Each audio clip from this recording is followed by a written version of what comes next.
Bismillahirrahmanirrahim. Assalamualaikum warahmatullahi wabarakatuh. Selamat pagi, Bu. Waalaikumsalam, Dok. Selamat pagi. Baik, dengan Ibu siapa, Bu, sebelumnya? Dengan Ibu Salsa, Dok. Ibu Salsa. Baik, Ibu, perkenalkan saya, izin memperkenalkan diri, Bu, ya. Perkenalkan, saya Dr. Tia yang sedang bertugas di klinik Pasundan pada pagi hari ini. Baik, Ibu, saya sambil menanyakan identitas Ibu terlebih dahulu, boleh? Boleh, Dok. Dengan Ibu Salsa, ya, Bu, ya. Ibu, saya konfirmasi, Ibu berdiri sekolah perempuan, ya, Bu, ya? Ya, Dok. Baik, untuk tanggal lahir Ibu? 16 Maret 2006. Baiklah. Ibu kalau boleh tahu alamatnya di mana? Alamatnya di Jalan Kenari, Dok. Oh, di Jakarta. Ibu sebelumnya datang ke sini dengan keluarga, Bu? Saya patah tulang, Dok, di tangan kanan. Oh, Gede baik. banget, Dok. Oh, baik. Ibu sebelumnya ada luka, ya, Bu, ya? Ibu Salsa ada luka di tangan kanannya. Nah, nanti saya akan melakukan pembersihan untuk luka tangan Ibu, ya, Bu, ya, karena ini juga ada yang patah. Nah, oleh karena itu saya akan melakukan pemindaian. Mungkin agak terasa sedikit tidak nyaman, ya, Bu, ya, namun saya akan meminimalisir rasa tidak nyaman tersebut. Baik, sampai sini ada yang ingin Ibu tanyakan? Ya, Dok, cukup. Baik, apakah Ibu bersedia? Bersedia, Dok. Baik. Lalu di sini saya akan melakukan persiapkan alat dan bahan.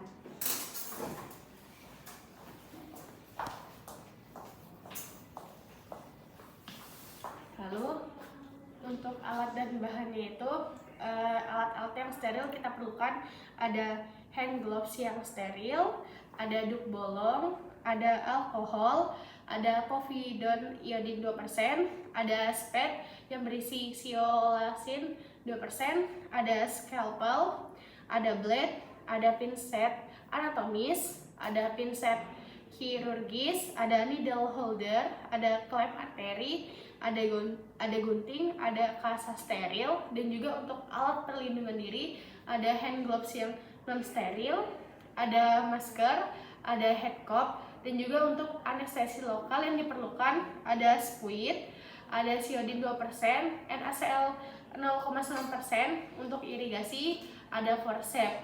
Nah, lalu untuk alat dan bahan yang digunakan untuk splitting adalah ada wound splint.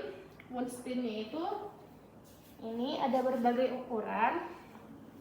Nah, jadi wound splint ini terdiri dari berbagai ukuran sehingga kita harus menyesuaikan dengan lokasi penggunaannya, misalnya di ekstremitas atas atau ekstremitas bawah, serta usia dari pasien apakah dewasa dan anak-anak.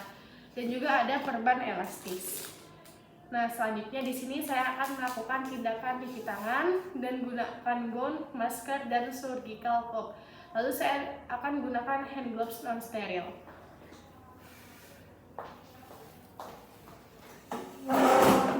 Sini saya akan melakukan cuci tangan rangkam leo, cek ketersediaan air, stok tapak tangan, sela jari, punggung tangan dan sela jari, tangan mengunci, lokasi ibu jari, tangan menguncup, dan gelas kembali. Lalu kita terus menggunakan siku. Lalu habis itu kita akan mengeringkan tangan menggunakan tisu tadi.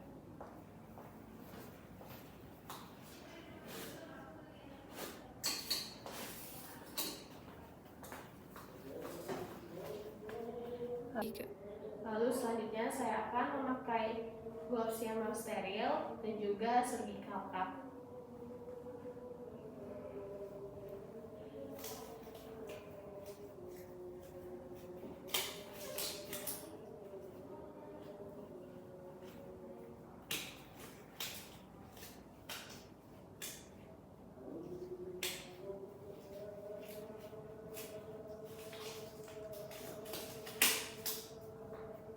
Selanjutnya saya akan memakai surgical cup.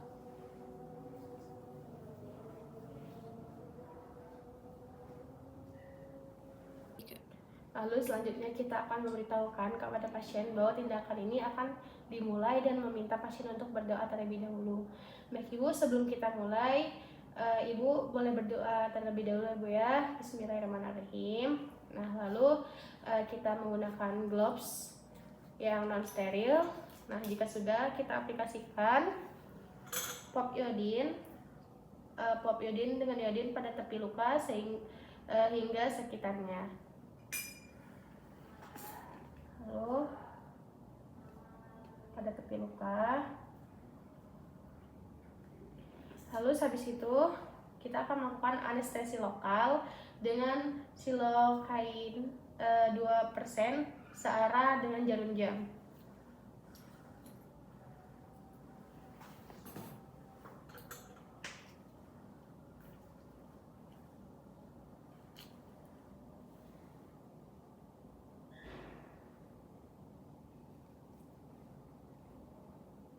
Nah, jika sudah, kita akan anestesi lokal searah dengan jarum jam.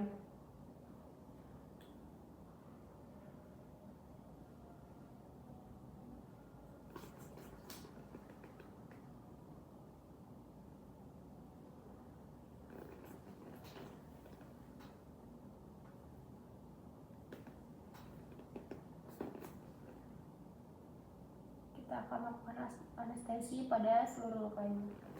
Nah, jika sudah, kita akan melakukan irigasi menggunakan NaCl 0,9%. Kita bersihkan lukanya menggunakan larutan NaCl 0,9%. Nah, lalu kita akan melakukan wound scrubbing menggunakan povidone iodine 2%.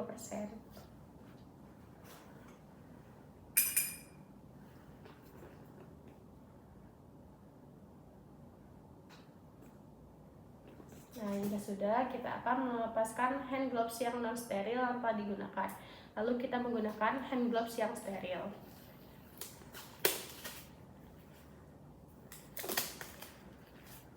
Lalu saya akan membuang ke tempat sampah.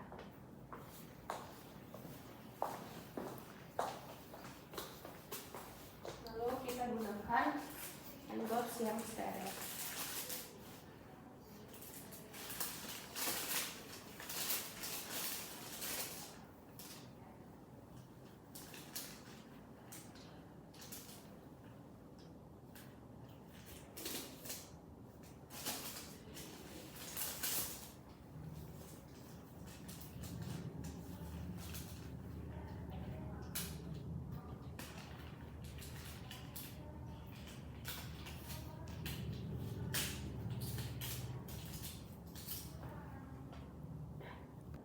Lalu di sini simpan duk bolong pada area yang akan dilakukan pembersihan luka. Nah, jika sudah, kita akan lalu saya akan menaruh duk bolong pada area luka. Lalu di sini saya akan melakukan eksisi tepi luka menggunakan scalpel hingga ditemukan area vitalnya.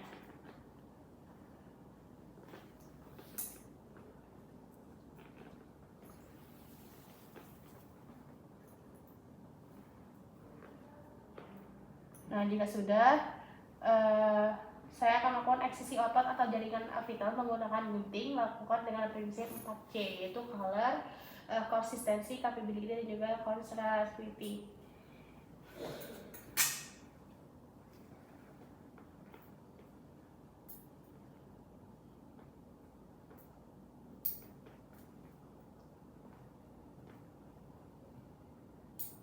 Nah, lalu kita akan hentikan pendarahan yang terjadi. Bagaimana jika pendarahan ringan cukup dengan penekanan kasar?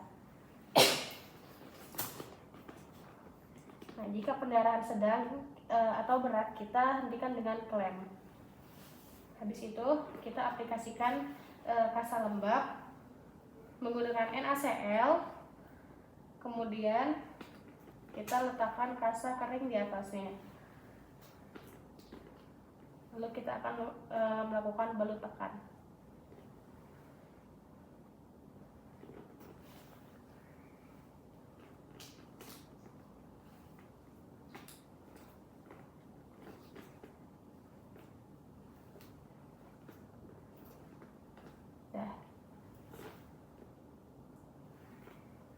Lalu kemudian saya akan melepaskan sarung tangan dan membuang bahan yang tidak terkena cairan infeksius sesuai tempatnya. Lalu ini saya akan membuang ke tong sampah. Nah, lalu di sini eh, saya akan lakukan prosedur reduksi dan imobilisasi. Jadi kita akan melakukan pengecekan pada status neurovaskular. Status neurovaskular kita lihat pada bagian distal luka tersebut dengan cara meraba nadi pasien pada arteri dan juga memeriksa kapilari refill time pada kuku pasien.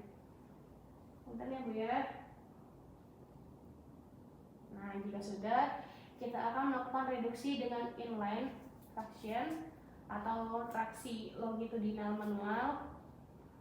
Lalu kita gunakan bidah yang sesuai dengan ukurannya, dan pembidaian juga harus melingkupi 2 sendi.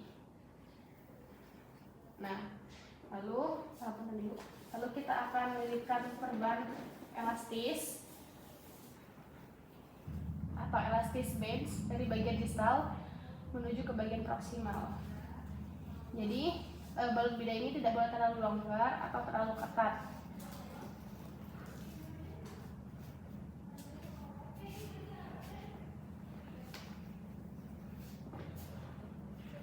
Periksa kembali pada status neurovaskular pada pasien nanti jika sudah selesai.